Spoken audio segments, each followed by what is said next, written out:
Good morning friends, स्वागत है आप लोग का स्मार्ट क्लासेस में। तो आप लोग को टेस्ट सीरीज कैसा लगा? आप लोग कमेंट करने में थोड़ा सा पीछे रह जाते हैं, थोड़ा कमेंट करके बताया कीजिए कि मेहनत कैसा लग रहा है आप लोग को, ठीक है। और आज जो आपके लिए मैं लेके आया हूँ वो लेके आया हूँ केमिस्ट्री का, ठीक है। आपका फिजिक्स का आपका टेस्ट सीरीज 1 मिल चुका है, क्या जीव विज्ञान का भी आपको मिल चुका है। आज हम लोग केमिस्ट्री यानी रसायन शास्त्र का देखेंगे। टोटल 50 के लगभग में क्वेश्चन है। इतना क्वेश्चन अगर आप लोग देख लेते हैं तो आपको पता ही है आपकी तैयारी कैसी है, सुपर हिट है, ठीक है। चलिए तो बिना टाइम गवाए शुरू करते हैं क्लास को। सीरीज आपका है, ठीक है। तो देखिए सबसे पहला क्वेश्चन है, वह प्रक्रिया जिसमें ऊर्जा अवशोषित होती है कहलाती है, बताइए क्या? फटाफट जल्दी आप लोग बताइए, कमेंट किया कीजिए, थोड़ा सा अस्कत मत किया कीजिए, 15 सेकंड भी नहीं लगेगा आपको, ठीक है। तो वह प्रक्रिया जिसमें ऊर्जा अवशोषित होती है क्या कहलाती है बाबू? ऊष्मा शोषी अभिक्रिया कहलाती है। क्या कहलाती है? ऊष्मा शोषी। जिसमें ऊर्जा अवशोषित नहीं होती बाबू वो कहलाती है ऊष्मा क्षेपी अभिक्रिया। एक क्वेश्चन से 2 क्वेश्चन आपका डील हो गया। वह प्रक्रिया जिसमें ऊर्जा अवशोषित होती है उसे ऊष्मा शोषी कहते हैं। जिसमें ऊर्जा अवशोषित नहीं होती उसे ऊष्मा क्षेपी अभिक्रिया कहते हैं, ठीक है, याद रखिएगा। चलिए अगला क्वेश्चन देखते हैं, निम्नलिखित में कौन एक अम्ल है? बताइए फटाफट, 4 ऑप्शन आपके सामने, NaOH, CuO, NaCl, H2SO4। बताइए इसमें से कौन सा अम्ल है? आप लोग का आगे आंसर दिमाग के अंदर। चलिए देखिए, अम्ल को खोजने के लिए सीधा ध्यान रखिएगा, लास्ट में Cl, ज्यादातर अम्ल के पीछे Cl आपको मिल जाएगा। देखिए इसमें एक ही ऑप्शन है जो आपका डी है। ज्यादातर मैंने बोला, सब में नहीं बोला मैंने, नहीं तो कहिएगा सर ने बोला सब में Cl मिलता है तो वो सब अम्ल हो जाता है, ऐसा कुछ नहीं है, ठीक है। तो ध्यान रखिएगा कौन सा एक अम्ल आपका? NaCl आपका क्या एक अम्ल है, ठीक है। चलिए उसके बाद अगला क्वेश्चन है आपका, चिप्स की थैली में कौन सी गैस भरी होती है? फटाफट इसका कमेंट जरूर कीजिएगा, कितने बच्चे को ये पता है, ठीक है। सब लोग खाते होंगे टकाटक, कुरकुरे, लेस, इस सब में कौन सी गैस भरी होती है बाबू? आंसर आप लोग का आ गया नाइट्रोजन। कौन सी गैस भरी होती है? नाइट्रोजन।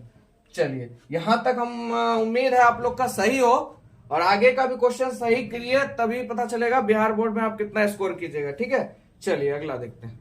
चलिए अगला क्वेश्चन है आपका चैप्टर 1 से, BaCl2, ठीक है। Ba से आपका क्या होता है? बैरियम, Cl2 से क्लोराइड, ठीक है।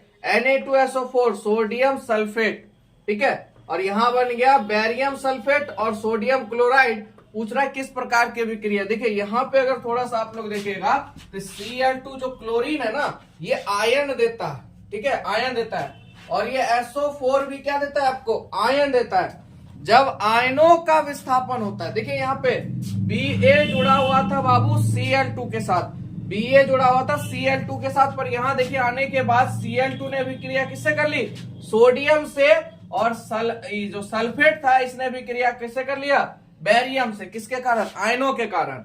और जब आयनों का आदान प्रदान होता है बाबू तो क्या कहला जाता है? वो द्विविस्थापन अभिक्रिया कहलाएगा आपका, द्विविस्थापन अभिक्रिया। समझ में आ गया आप लोग को? चलिए संयोजन अभिक्रिया के बारे में आप लोग कमेंट कीजिएगा, क्या होता है फटाफट कमेंट करके बताइए अगर आता है। इसका सीधा अगर ट्रिक की बात करें तो देखिए A+B = C, है ना। 2 अभिकारक मिलके एक उत्पाद का निर्माण करे उसे क्या कहते हैं? संयोजन अभिक्रिया कहते हैं, ठीक है। अगर आपको फुल वीडियो देखना है तो प्लेलिस्ट में जाइए, साइंस का प्लेलिस्ट मैंने बना रखा है, क्लास 10th विज्ञान 2024, उसमें सब चैप्टर बना हुआ है 4 तक, आप देख लीजिए। उस इतना अगर आपने पढ़ लिया ना उस वीडियो से भी, तो आप अगर कहीं नहीं भी पढ़े आपका मार्क्स 100% वैल्यूएबल होगा, ठीक है।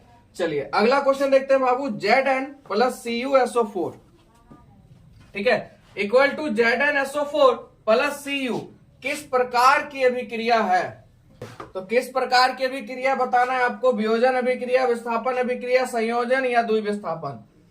देखिए जब भी आयन वाला अगर आपको दिख जाए ना, जैसे देखिए SO4 आयन तो देता है पर इसको लेने वाला यहाँ कोई है नहीं है, क्योंकि एक प्लस होगा तो एक माइनस होगा, ठीक है। तो भैया द्विविस्थापन तो आपका होने से रहा नहीं, ठीक है। संयोजन आपको मैंने बता ही दिया, ये भी होने से ना रहा नहीं। वियोजन अभिक्रिया में क्या होता है? एक उत्पाद 2 अभिकारक में टूटता है, ठीक इसका अपोजिट, यानी A = B + C, ठीक है। तो ये हो गया आपका वियोजन में। तो आपका अब कौन सा अभिक्रिया? ये देखिए यहाँ पे जो जिंक है, जिंक कॉपर सल्फेट के साथ अभी मिला रहे हैं हम लोग, ठीक है, इसके साथ अभिक्रिया करवा रहे हैं, ध्यान समझिएगा। तो यहाँ पे जिंक ने क्या किया, कॉपर को हटा दिया। देखिए यहाँ पे जिंक ने क्या किया, कॉपर को हटा दिया, क्योंकि कॉपर किससे मिला था, सल्फेट से। पर यहाँ पे जिंक ने क्या किया, कॉपर को हटा दिया और खुद जाके उससे मिल गया, किससे, सल्फेट से। तो जिंक सल्फेट बन गया, है ना। तो कॉपर को उसने क्या किया, इस कॉपर को उसने विस्थापित कर दिया, और इस प्रकार की अभिक्रिया को बाबू कहते हैं विस्थापन अभिक्रिया। यानी किसी भी तत्व को विस्थापित कर देना विस्थापन अभिक्रिया कहलाता है। इसमें क्या होता है, अधिक क्रियाशील तत्व जो होते हैं वो कम क्रियाशील तत्व को क्या कर देते हैं, विस्थापित कर देते हैं। अब मान लीजिए जिंक पावरफुल है तो कॉपर कम पावरफुल है, तो जिंक क्या करेगा, कॉपर को लात मार के हटा देगा, है ना। तो भैया इसकी जगह पे कौन आ जाएगा, जिंक आ जाएगा। ले भाई तू कमजोर है, तू हट यहां से, मैं आ जाता हूं। तो जिंक क्या करेगा, इसकी जगह ले लेगा, ठीक है। तो समझ में आ गया होगा आप लोग को, अगर ना है तो वीडियो जरूर जाके देखिएगा, फुल्ली समझ में आ जाएगा। आइए, ऑक्सैलिक अम्ल का प्राकृतिक स्रोत निम्नलिखित में कौन सा है, ठीक है। इससे आपका देखिए अभी बहुत सारा क्वेश्चन भी बन जाएगा, एक ही बार में सब चीज को समझिए। ऑक्सैलिक अम्ल जो पाया जाता है बाबू, किसमें पाया जाता है, टमाटर में पाया जाता है, याद रखिएगा। ऑक्सैलिक अम्ल जो पाया जाता है किसमें पाया जाता है, टमाटर में। और संतरे की बात करें, बताइए संतरा में कौन सा अम्ल पाया जाता है, कमेंट कीजिए जल्दी। चलिए, अगर संतरे की बात करें तो देखिए संतरा में पाया जाता है सिट्रिक, संतरा में सिट्रिक अम्ल पाया जाता है। और सिट्रिक अम्ल संतरा और नींबू दोनों में पाया जाता है, याद रखिएगा। नींबू में भी पाया जाता है सिट्रिक अम्ल, संतरे में भी पाया जाता है सिट्रिक अम्ल, ठीक है। उसके बाद तो संतरा में समझ गए आप लोग कौन सा होता है, संतरा और नींबू में सिट्रिक अम्ल। और बात करते हैं अगर सिरका की, तो सिरका में कौन सा अम्ल पाया जाता है, एसिटिक अम्ल। इमली में कौन सा पाया जाता है, देखिए इमली बड़ा एकदम नामे सुन के जीभ टटराने लगता है, तो कौन सा अम्ल पाया जाता है, टर्टरिक अम्ल, याद रखिएगा। उसके बाद एक और क्वेश्चन देखिए, यहाँ से कितना क्वेश्चन आपको बन सकता है। जैसे मान लीजिए मधुमक्खी के डंक में कौन सा एसिड होता है, अम्ल होता है, तो मेथेनोइक अम्ल। कौन सा अम्ल होता है, मेथेनोइक अम्ल। मधुमक्खी के डंक में कौन सा अम्ल होता है, मेथेनोइक अम्ल। चींटी के डंक में भी होता है मेथेनोइक अम्ल। टमाटर में ऑक्सैलिक अम्ल होता है। संतरा और नींबू में आपका क्या होता है, सिट्रिक अम्ल। सिरका में एसिटिक अम्ल और इमली में टर्टरिक अम्ल। और अगर दूध की बात करें तो लैक्टिक अम्ल पाया जाता है, ठीक है। तो यहां तक आपका अम्ल से आने वाला जितना क्वेश्चन था वो टोटल डील हो गया ना। चलिए, समझ में आया, मजा आ रहा है। अगर मजा आ रहा है ईमानदारी पूर्वक तो लाइक ठोकिए बिंदास होके, ठीक है। और जरूर अपने दोस्तों में शेयर कीजिए, क्योंकि अभी एग्जाम तक आपका टेस्ट सीरीज सब विषय का आने वाला है। और ये इतना अगर आप कर लेते हैं तो आपका सोच लीजिए तैयारी सुपर हिट है। चलिए अगला क्वेश्चन देखते हैं हम लोग। चलिए अगला क्वेश्चन है बाबू, निम्नलिखित में कौन सबसे अधिक अभिक्रियाशील धातु है। देखिए आ गया ना क्वेश्चन, बताइए इसमें से कौन सबसे अभिक्रियाशील धातु है। Potassium, calcium, sodium, magnesium. देखिए मेरे साथ अगर आज बने रहिएगा ना तो आपको ये जो याद नहीं होता है ना, आज बहुत सारे तत्वों का नाम भी याद हो जाएगा साथ ही साथ। के से क्या हो जाएगा बाबू, पोटासियम। सी से कैल्शियम, Na से सोडियम, Mg से मैग्नीशियम, है ना। साथ ही साथ नाम याद हो जाएगा। फटाफट बताइए कौन सी सबसे अभिक्रियाशील धातु है, तो बाबू आपका हो जाएगा आंसर कौन सी, पोटासियम। सबसे अधिक अभिक्रियाशील धातु कौन सी होगी, पोटासियम के। आगे बढ़िए, निम्नांकित में कौन सी अधातु विद्युत का सुचालक। देखिए ध्यान समझिए क्वेश्चन को, अधातु बोला है, धातु नहीं बोला है। अधातु की बात हो रही है बाबू, तो कौन सा ऐसा अधातु है जो विद्युत का सुचालक है। यानी अधातु में पहली बात तो विद्युत आता ही नहीं है। अधातु आपका जितना भी है गैस है, गैस में भैया बताइए मुझको कि करंट आएगा, नहीं आएगा। तो एक ही अधातु है जो विद्युत का सुचालक है, बताइए कौन सा। Nitrogen, chlorine, graphite, sulphur. फटाफट बताइए कौन सा हो जाएगा चारों में। तो देखिए आंसर क्या हो जाएगा बाबू आपका, ग्रेफाइट हो जाएगा, ऑप्शन नंबर सी।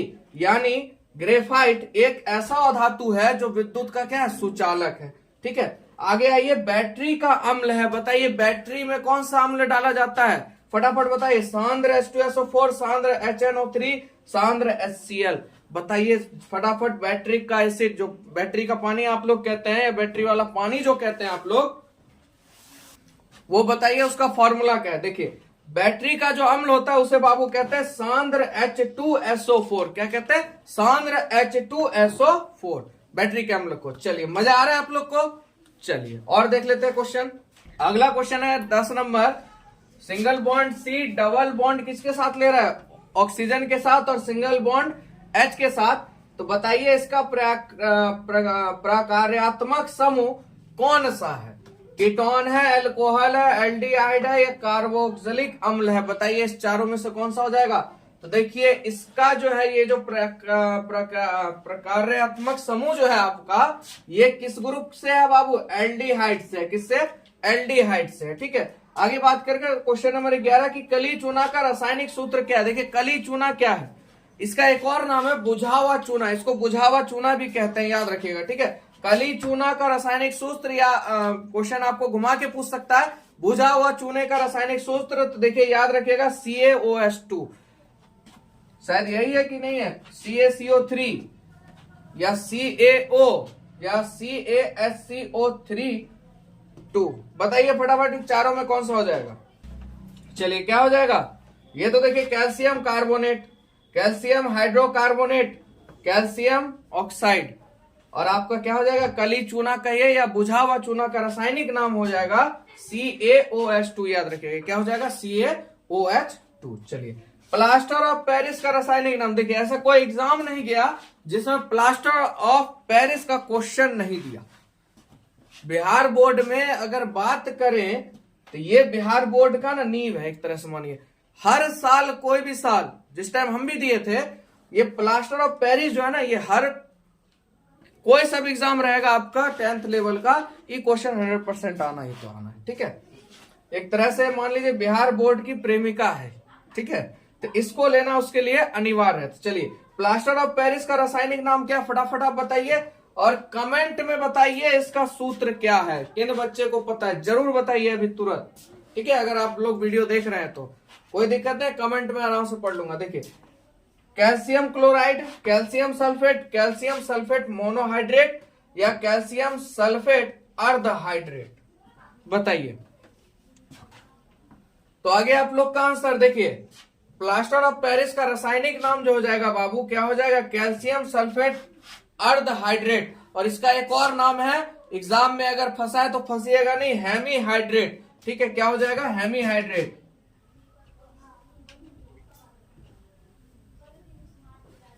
क्या हो जाएगा? हेमीहाइड्रेट। दो नाम है इसका, कैल्शियम सल्फेट अर्धहाइड्रेट आधा हाइड्रेट या कैल्शियम सल्फेट हेमीहाइड्रेट। और इसका फॉर्मूला होता है, देखिए कैल्शियम का Ca, देखिए आज याद कर लीजिए प्लास्टर ऑफ पेरिस का फॉर्मूला, कैल्शियम का Ca, सल्फेट को याद रखिए SO4 होता है। सल्फेट क्या होता है आपका? SO4। इतना याद हो गया, कैल्शियम सल्फेट। और अर्ध को कहते हैं बाबू 1/2। अर्ध को क्या कहते हैं? आधा कहते हैं। हाइड्रेट, हाइड्रेट मतलब क्या? पानी। पानी आप लोग पानी पीते तब ना शरीर हाइड्रेट रहता है, तो क्या हो जाएगा? ½ H2O। ये हो गया आपका प्लास्टर ऑफ पेरिस, जिसे POP कहते हैं आप लोग। ठीक है, POP का फॉर्मूला हो गया CaSO4 × ½ H2O। इसी को कहते हैं कैल्शियम सल्फेट। ठीक है, कैल्शियम सल्फेट अर्धहाइड्रेट या कैल्शियम सल्फेट हेमीहाइड्रेट। ठीक है, तो आप लोग का एक भी क्वेश्चन इधर उधर नहीं जाना चाहिए। ठीक है, टोटल चीज मैंने आपको बता दिया, समझ में आ गया आप लोग को? CaSO4 प्लास्टर ऑफ पेरिस का रासायनिक नाम, रासायनिक सूत्र की बात करें CaSO4 × ½ H2O। ठीक है, चलिए आगे देखते हैं। अगला क्वेश्चन है बाबू, बताइए वायुमंडल में नाइट्रोजन की मात्रा है, बताइए क्या? फटाफट आप लोग कमेंट कीजिए, इसका भी जवाब आप लोग का आना चाहिए। 78% की 20%, 0.3 की 50%। तो इसका जवाब क्या हो जाएगा बाबू? सही। बहुत बच्चे पता है 0.3 मारेंगे, जबकि गलत है, क्योंकि बहुत सारे एग्जाम में जब मतलब बच्चे एग्जाम देके आए थे, जब मैंने उनसे पूछा कि भाई बताओ इसमें से कौन होगा, तो बहुत जगह जगह के बच्चे थे, ज्यादातर ऑप्शन उन्होंने मारा 0.3। ये नहीं कह रहे कि बच्चा पढ़ा नहीं है, हो सकता है कुछ भी, है ना। तो बाबू क्या हो जाएगा? 78% आपका क्या है? नाइट्रोजन है वायुमंडल में उपस्थित। जीवाश्म ईंधन का उदाहरण देखिए, जीवाश्म ईंधन यानी जीवों के श्रम से तैयार हुआ, है ना, जीवों के शव से तैयार हुए को क्या कहते हैं? जीवाश्म ईंधन। और दुए वो चीज है जो जीवों के शव से तैयार होता है, कोयला और पेट्रोलियम। याद रखिएगा, जो जीवों के शव से प्राप्त होता है दुए को है कोयला और पेट्रोलियम, यानी A और C दोनों हो जाएगा, यानी ऑप्शन नंबर आपका B हो जाएगा। समझ गए आप? चलिए इस क्वेश्चन को ध्यान समझिएगा, बॉन्डिंग बनाने वाला। और ये आप समझ गए तो इस टाइप का कितना क्वेश्चन पूछेगा तो आप बना दीजिएगा। एथेन का आणविक सूत्र क्या होता है? C2H6। ठीक है, कहता है इसमें सह संयोजक जो बंधन होती है उनकी संख्या कितनी है। देखिए कार्बन कितना है बाबू? 2 है, कार्बन 2, कोई दिक्कत समझने में। हाइड्रोजन कितना? 6, लगाइए हाइड्रोजन 1 2 3 4 5 1 6। बताइए कितने बंधन बने? 1 2 3 4 5 6 1 7। सह संयोजी आबंध कितने बने? 7। तो आंसर क्या हो जाएगा आपका? 7। समझ में आया आप लोग को? इस तरह का क्वेश्चन अगर पूछे तो घबराने का नहीं है, आराम से बना लीजिएगा। ठीक है, समझ गए? चलिए अगला देखते हैं। चलिए देखिए एक और मजेदार क्वेश्चन आ गया आप लोग का, फटाफट इसका आंसर तो 100% बच्चों का सही आना चाहिए। शल्य चिकित्सा में टूटी हड्डियों को जोड़ने के लिए प्रयुक्त होने वाला पदार्थ कौन सा? बताइए। जिप्सन होगा, धोने का सोडा होगा, प्लास्टर ऑफ पेरिस या खाने का सोडा? फटाफट बताइए आप लोग, कमेंट कीजिए। इसका आंसर तो कमेंट कर सकते हैं ना। तो क्या हो जाएगा इसका answer Babu? Plaster of Paris. मैंने बताया इसे क्या कहते हैं? पीओपी भी कहते हैं। ठीक है, यानी शल्य चिकित्सा हड्डी जोड़ने में या हाथ टूट जाने के बाद कुछ भी जोड़ने का काम जो करेगा वो कौन करेगा भाई? पीओपी करेगा, प्लास्टर ऑफ पेरिस करेगा। आगे बढ़िए। किस पीएच मान वाला विलियन सबसे अधिक अम्लीय होगा? एक चीज जान लीजिए आप लोग, ये मान लीजिए स्केल है 0, ध्यान समझिएगा। सॉरी, यहां से चलते हैं हम लोग 0 से लेके 1 2 3 4 5 6 7 8 9 10 11 12 13 14। तो पीएच मान में कितनी संख्या होती है बाबू? 14 होती है। ध्यान समझिएगा। 7 जो होता है आपका उदासीन होता है। क्या होता है? उदासीन होता है, यानी उदासीन विलयन हो जाता है। और इधर जो होता है बाबू आपका 7 से इधर अम्ल होता है, और इधर 7 के बाद जो होता है वो क्या होता है? आपका क्षार होता है। ठीक है, अब यहाँ पे समझिएगा इस कौन सा पीएच मान सबसे ज्यादा अम्लीय होता है। तो देखिए जो इसमें जो आपका ऑप्शन है 2 3 1 4, आपके मन में होगा सर 0 सबसे ज्यादा अम्लीय होगा। ऐसा नहीं है। अगर बात करें कौन सा पीएच वाला वैल्यू जो होता है सबसे ज्यादा अम्लीय होता है, तो बाबू 2 होता है। कौन सा होता है? 2 होता है, याद रखिएगा। 2 पर जो होता है सबसे ज्यादा अम्लीय होता है। ठीक है, और उसके बाद ये जो 2 pH 2 जिसका वैल्यू मतलब ये जो एसिड होता है इसका नाम क्या पता है आप लोग को? तो नाइट्रोबेंजोइक एसिड। सबसे ज्यादा अम्लीय जो होता है वो कौन सा होता है? Nitrobenzoic acid. ये भी आप याद कर लीजिएगा, एग्जाम में अगर घुमा फिरा के पूछे, आज मैंने बोला ना एक क्वेश्चन मिस नहीं होने देंगे कहीं से भी। नाइट्रोबेंजोइक एसिड, और सबसे ज्यादा अम्लीय होता है ये। ठीक है, और इसका पीएच वैल्यू कितना होता है? 2 होता है। समझ में आ गया आप लोग को? और देखिए इधर बढ़ेगा तो अम्लीय होगा, इधर बढ़ेगा तो क्षारीय होगा। चलिए अब देखिए अगला क्वेश्चन, ये भी बहुत सुपर हिट क्वेश्चन है आप लोग का। कमरे के ताप पर द्रव अवस्था में रहने वाली अधातु कौन सी? बताइए। धातु की बात होती तो बेटा पारा होता। क्या होता? पारा, याद रखिएगा। अगर धातु की बात होगी जो कमरे के ताप पर द्रव अवस्था में पाया जाता है, धातु अगर होगा तो क्या हो जाएगा आपका? पारा, याद रखिएगा। धातु होगा तो क्या हो जाएगा? अगर धातु की बात करेगा बाबू क्या हो जाएगा? पारा। ठीक है, कमरे के ताप पर कौन सा धातु द्रव अवस्था में पाया जाता है? तो बाबू पारा। और कमरे के ताप पर कौन सा अधातु की अगर बात करेगा तो आपका आंसर हो जाएगा बाबू क्या चीज? ब्रोमीन हो जाएगा। ठीक है, अगर कौन सा अधातु कमरे के ताप में द्रव अवस्था में पाया जाता है तो कौन सा पाया जाता है? ब्रोमीन। अगर अधातु पूछा तो ब्रोमीन, अधातु पूछा तो पारा। समझ गए आप लोग? चलिए मजा आ रहा है? अगला देखते हैं। अगला क्वेश्चन है बाबू आप लोग का, आवर्त सारणी में आवर्तों की संख्या होती है। बताइए आवर्त सारणी में आवर्तों की संख्या कितनी होती है बाबू? ध्यान रखिएगा, 8 की 7 की 10 के 9। तो देखिए आवर्त सारणी में आवर्तों की संख्या बाबू 7 होती है। ठीक है, आवर्तों की संख्या 7 होती है आवर्त सारणी में, याद रखिएगा। और वर्ग की संख्या 18 होती है, याद रखिएगा। वर्ग की संख्या कितनी होती है? 18 होती है। यहां तक कोई दिक्कत? उसके बाद फिर आया आपका आधुनिक आवर्त सारणी। ठीक है, देखिए मैं टोटल चीज यही बता रहा हूं आपको, जिससे आपको क्वेश्चन इधर उधर होने वाला नहीं है। अब एक ही चीज को 10 क्वेश्चन में बदलना वो मतलब बड़ा हो जाएगा, लेंदी। तो इस वजह से उस चीज को आप यहीं पे ध्यान समझिएगा। तो आवर्त सारणी में अगर आवर्तों की संख्या पूछे तो कितनी? 7, और वर्ग की संख्या क्या हो जाएगी? 18। बस ये चीज सेम है आधुनिक आवर्त सारणी, बस आवर्तों की जगह नाम चेंज हो गया। आवर्तों की जगह क्या हो गया बाबू? इस पंक्तियां हो गए। ठीक है, पंक्तियां हो गई, वर्ग की जगह हो गया बाबू आपका क्या, स्तंभ। हाँ, वर्ग की जगह क्या हो गया आपका, स्तंभ हो गया। ठीक है, वर्ग की जगह क्या हो गया आपका, स्तंभ हो गया। सेम चीज है, अगर आधुनिक आवर्त सारणी में पंक्तियों की संख्या पूछेगा तो 7, आवर्त सारणी में आवर्तों की संख्या पूछेगा तो 7। कोई डाउट? आवर्त सारणी में वर्गों की संख्या कितनी, 18, और आधुनिक आवर्त सारणी में स्तंभ की संख्या कितनी, 18। कोई दिक्कत? चलिए, दोनों आवर्त सारणी आपने देख लिया। आगे बात करते हैं पेंटेन C5H12 में कितने संरचना समावयव संभव है। चलिए, इसका आंसर आप लोग को बताना है।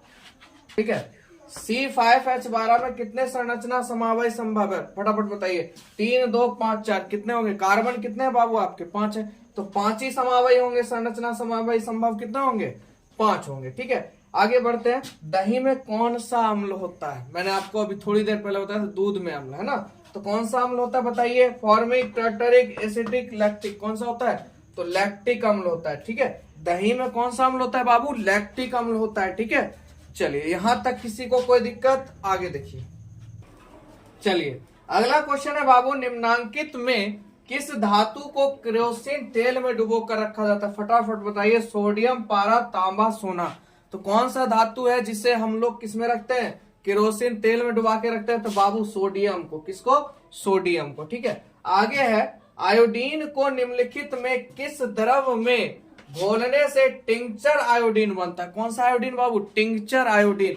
बताइए किसमें घोला जाएगा कि टिंक्चर आयोडीन बनेगा? Carbon, tetra chloride, chloroform, ethyl alcohol, ether. तो कौन सा हो जाएगा बाबू आंसर? तो आपका आंसर जाएगा बाबू, पता है कौन सा? बी हो जाएगा। एथिल अल्कोहल को जब घोलेंगे तो क्या बन जाएगा? Tincture iodine. ठीक है, आगे बढ़ते हैं। डालडा में उपस्थित वसा, डालडा में उपस्थित वसा उसका जो अम्ल होता है किस प्रकृति के होता है? आंशिक संतृप्त, संतृप्त, अति संतृप्त, असंतृप्त। तो किसका होता है बाबू? फटाफट बताइए। संतृप्त का होगा। किसका हो जाएगा? संतृप्त, यानी ऑप्शन नंबर सी। चलिए, यहां तक समझ में आया आप लोग को? आगे देखते हैं। चलिए, अगला क्वेश्चन है बाबू, दूध से दही बनने में निम्नलिखित में से कौन सी विक्रिया, निम्नांकित में से कौन सी विक्रिया? बताइए फटाफट। उत्सर्जन, प्रकाश संश्लेषण, अपघटन या किण्वन? बताइए फटाफट। दूध से दही बनने में बाबू कौन सी विक्रिया होती है? याद रखिएगा, किण्वन होती है। कौन सी होती है? किण्वन। आगे बात करते हैं, CaOCl2 बहुत बार पूछा गया क्वेश्चन है। ठीक है, घुमा फिरा के पूछ देगा। अभी समझिएगा, साधारण नाम इसका जो है क्या है बताइए? विरंजक चूर्ण, calcium chloro oxide, calcium chloride, calcium oxychloride. तो देखिए, इसका जो नाम है बाबू, फटाफट आप लोग पहले सोच लीजिए क्या होगा। 1 2 3 4 5 आगे आप लोग का जवाब। चलिए देखिए, इसका जो जवाब होगा बाबू, विरंजक चूर्ण होगा। क्या हो जाएगा? विरंजक चूर्ण। और क्वेश्चन कभी कभी कैसे देगा? कह देगा विरंजक चूर्ण का सूत्र क्या है? तो CaOCl2। विरंजक चूर्ण का रासायनिक सूत्र क्या हो जाएगा? CaOCl2। और CaOCl2 को क्या कहते हैं बाबू? विरंजक चूर्ण। समझ गए आप लोग?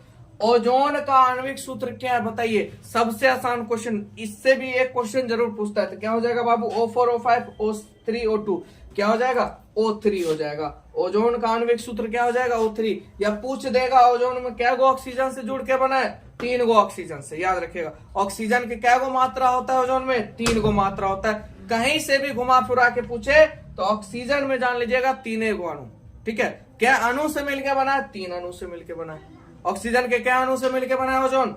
ऑक्सीजन के 3 अणु से मिलकर बना है। यहां तक कोई दिक्कत? समझ में आया सब? चलिए बाबू, अगला क्वेश्चन है, आयोडीन युक्त नमक है, बताइए कौन सा है? आयोडीन युक्त नमक का रासायनिक नाम या आयोडीन युक्त नमक का साधारण नाम क्या हो जाएगा? NaCl KI, A और C दोनों, C option NaCl KiO3, none of this. बताइए क्या हो जाएगा? फटाफट आप लोग देखिए बाबू, इसका आंसर हो जाएगा NaCl KI। ठीक है, ऑप्शन नंबर ए। NaCl क्या होगा? सोडियम क्लोराइड और पोटासियम आयोडाइड। ठीक है, तो ये होता है आयोडीन युक्त नमक का सूत्र। ठीक है, आइए, मिश्र धातु जिसमें 90% क्या चीज है आपका? कॉपर है। Cu यानी कॉपर। याद रखिएगा, 10% Sn है। 10% क्या है? Sn है, उसका नाम क्या बताइए? पीतल, सोल्डर, कांसा, जर्मन सेलुलोड। फटाफट बताइए। ABCD, तो देखिए इसका आंसर हो जाएगा बाबू बी, कांसा। ठीक है, 90% इसके अंदर क्या होता है? कॉपर होता है, 10% Sn होता है। पुराने जमाने में इसी पर मतलब इसी के बर्तन में खाना बनता था। ठीक है, आ गया ये यशद पुष्प क्या है? यशद पुष्प क्या है? देखिए थोड़ा सा क्वेश्चन आपके किताब से किताब में ये पर थोड़ा मतलब सेकंड नाम दे दिया है। तो यशद पुष्प क्या है? ZnS, ZnO, ZnSO4, ZnCl2। फटाफट बताइए क्या हो जाएगा? अगर बात करें यशद पुष्प क्या है बाबू, तो यशद पुष्प ZnO है।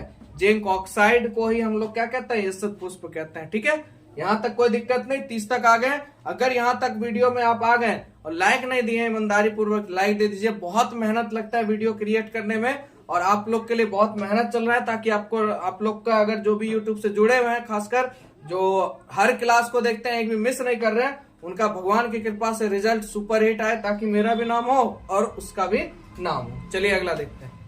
चलिए देखिए इथिलीन। इथिलीन क्या है? ओलिफिन है, एल्केन है, पैराफिन है, एल्काइन है। बताइए क्या है? तो देखिए इथिलीन जो है आपका, ये पूछा गया था लगभग शायद 2022 साल का क्वेश्चन है।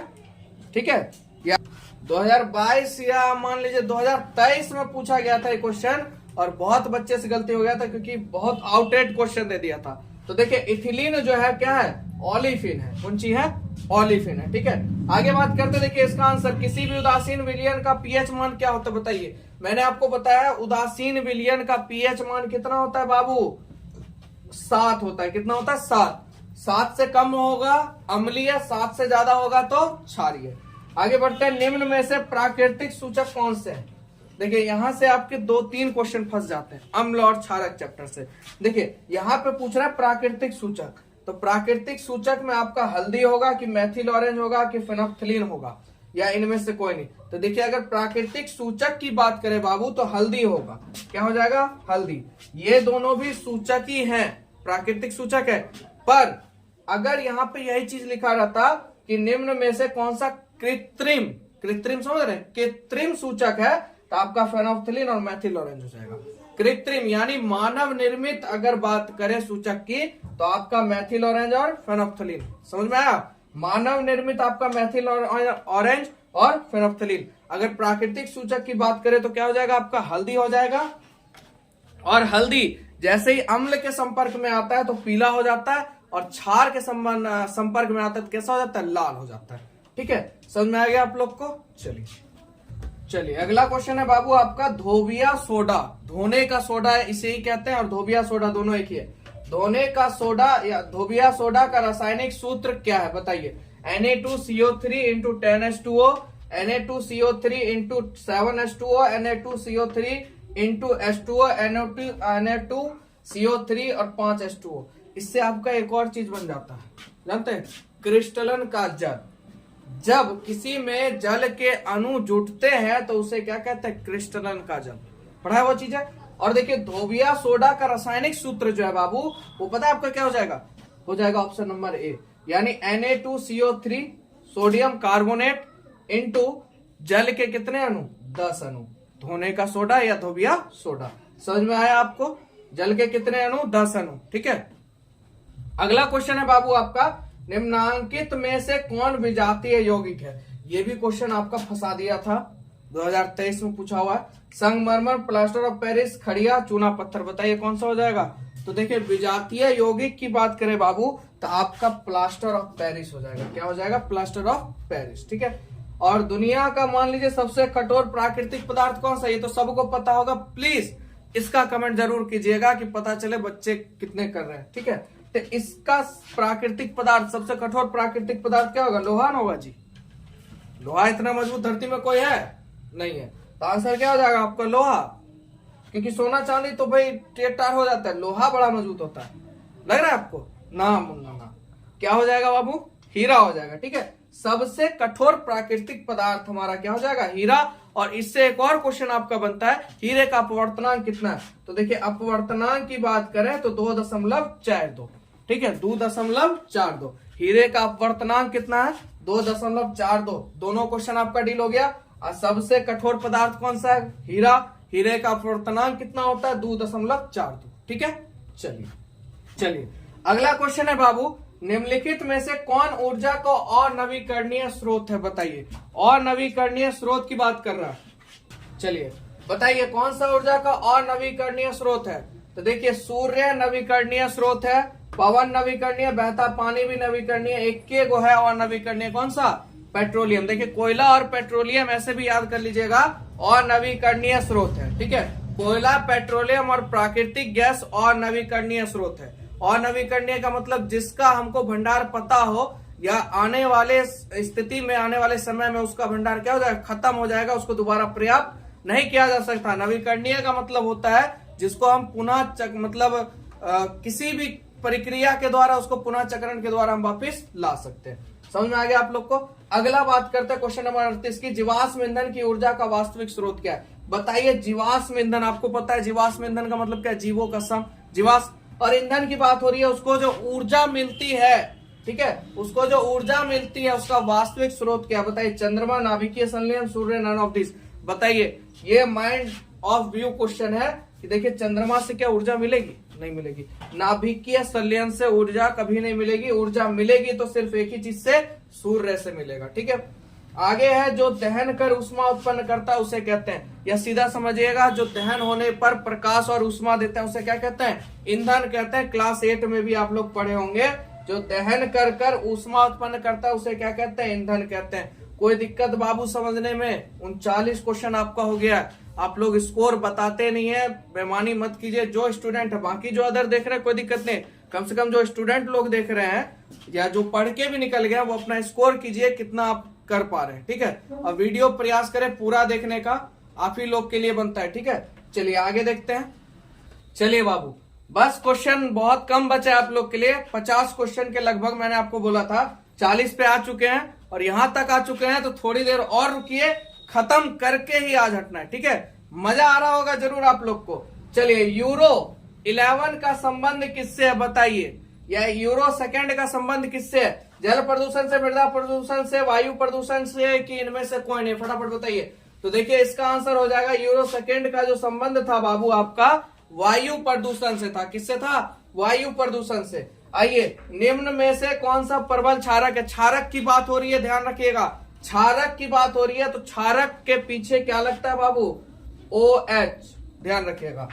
और मैंने बोला था अम्ल के साथ Cl ज्यादा देखने के लिए मिलेगा, और इसका क्या होता है? -OH होता है और +H होता है अम्ल का। ठीक है, और इसका होता है -OH। तो देखिए, आप कहिएगा सर चारों में तो OH ही लगा हुआ है कि नहीं लगा हुआ है? बट सबसे प्रबल क्षारक की बात कर रहे हैं बाबू, तो सबसे प्रबल क्षारक आपका होता है सोडियम हाइड्रोक्साइड, यानी NaOH2। ठीक है, NaOH, ठीक है, सोडियम हाइड्रोक्साइड। सबसे प्रबल क्षारक आपका क्या? NaOH। अगर क्वेश्चन पूछ दे सबसे प्रबल अम्ल कौन सा होगा, अगर सबसे प्रबल अम्ल की बात करेगा बाबू, NaCl, क्या हो जाएगा?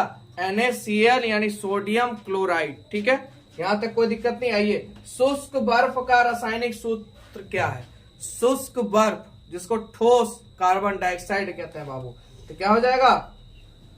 CO2 हो जाएगा। ठीक है, सब क्वेश्चन तो आपको ऐसे भी उम्मीद है कि आता ही होगा। चलिए, बस कुछ क्वेश्चन और बचे हैं। चलिए बाबू, कार्बन और हाइड्रोजन से संयोग कर बनता है, बताइए क्या? आयनिक यौगिक, हैलोजन, अम्लराज या हाइड्रोकार्बन? बताइए क्या बनेगा? तो देखिए, कार्बन से हाइड्रोजन जब संयोग होगा तो क्या बनेगा? हाइड्रोकार्बन। क्या बनेगा बाबू? हाइड्रोकार्बन। ठीक है, आगे बात करते हैं। बोरोन एवं एल्यूमिनियम आवर्त सारणी के किस वर्ग के तत्व हैं? बोरोन और एल्यूमिनियम जो है आवर्त सारणी के किस वर्ग के तत्व? मैंने आपको बताया था कितने वर्ग होते हैं, 18 बताया था ना। और क्या कहते हैं, आवर्त कितने होते हैं? 7 पुराने वाले में। आधुनिक में कितने हो जाते हैं? स्तंभ हो जाते हैं 7, स्तंभ हो जाते हैं 18 और पंक्तियां हो जाती हैं 7। तो देखिए, बोरोन और एल्युमिनियम जो है आवर्त सारणी के किस वर्ग के तत्व? बताइए, ये आंसर बहुत बच्चे फंसेंगे। 13, 10, 3, 17। तो देखिए कौन से वर्ग में आते हैं बाबू? तो 13 वर्ग में दोनों आते हैं। ठीक है, 13 वर्ग में, आप लोग देख लीजिएगा वहां पे। चलिए अगला क्वेश्चन, इसका आप लोग कमेंट कीजिए क्या होगा आंसर फटाफट। दांत का सबसे कठोरतम भाग क्या है? मज्जा गुहा, डेटाइन, कैनाइन, इनेमल। तो देखिए इसका आंसर बहुत बच्चे दे दिए होंगे, मन में आ गया होगा। तो देखिए दांत का सबसे कठोरतम भाग क्या हो जाता है बाबू? इनेमल हो जाता है। ठीक है, कोई दिक्कत नहीं आप लोग को। चलिए अगला क्वेश्चन है आपका बाबू, पृथ्वी पर ऊर्जा का मुख्य स्रोत क्या है? बताइए। पानी, सूर्य, कोयला, लकड़ी। बहुत बच्चे कहिएगा सर जी कोयला होगा या लकड़ी होगा, पानी हो सकता है। तो यहाँ पे देखिए आपसे पूछ रहा है ऊर्जा का मुख्य स्रोत। ठीक है, तो अगर ऊर्जा की बात होगी तो भैया सूरज देवता तो जरूर आएंगे। ठीक है, ऊर्जा की बात होगी तो सूर्य। ठीक है, चलिए ऑक्सीजन का परमाणु भार क्या है? बताइए आप लोग, क्या हो जाएगा? 16, 8, 18, 12। तो ऑक्सीजन का परमाणु भार क्या होता है बाबू? 16 होता है। मुझे कमेंट बताइएगा इसका परमाणु संख्या कितना है ऑक्सीजन का। ठीक है, चलिए 48 नंबर, ये भी बहुत बार पूछा गया क्वेश्चन है बाबू। बॉक्साइट निम्नलिखित या निम्नांकित में से किस धातु का अयस्क है?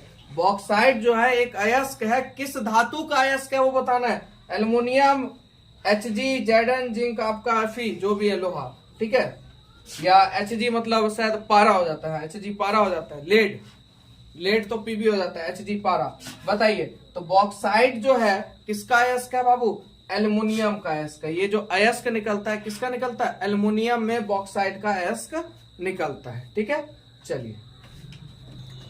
चलिए ये क्वेश्चन भी आपके एग्जाम में आता है। इसका जितना भी एल्काइन, एल्कीन, इस सब आपको सूत्र पूछता है, तो एक बार जरूर चौथा चैप्टर किताब पढ़ के जाइएगा साइंस का। ठीक है, देखिए एल्केन का सामान्य सूत्र क्या है? बताइए आप लोग। CnH2n-2 CnH2n या CnH2n+2 या इनमें से कोई नहीं। फटाफट आप लोग आंसर दीजिए।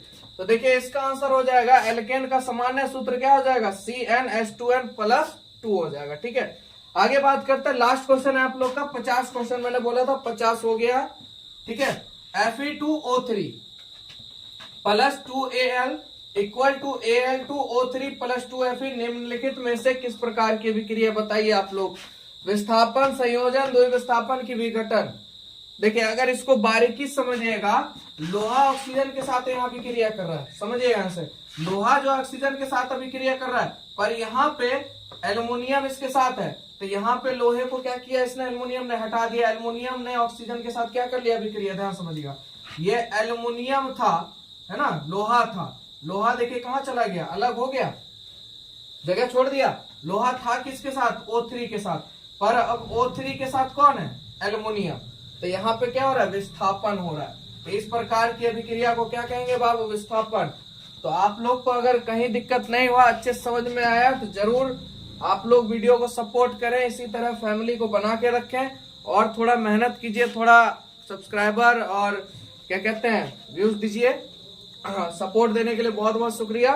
वीडियो में आपने, और दूसरी बात ये कि 50 क्वेश्चन में आपने कितना स्कोर किया ये प्लीज आप लोग बता दिया कीजिए। आप लोग छुच्छे वीडियो देख लेते हैं, देखते हैं वो तो अच्छी, कम से कम स्कोर बताया कीजिए जो आप क्लास 10th के इस बार है या नहीं भी है, कि आप लोग का तैयारी कैसा है। ठीक है, तो वीडियो अच्छा लगा हो तो लाइक जरूर कीजिएगा, दोस्तों में शेयर जरूर कीजिएगा। मिलेंगे फिर छोटे से ब्रेक के बाद।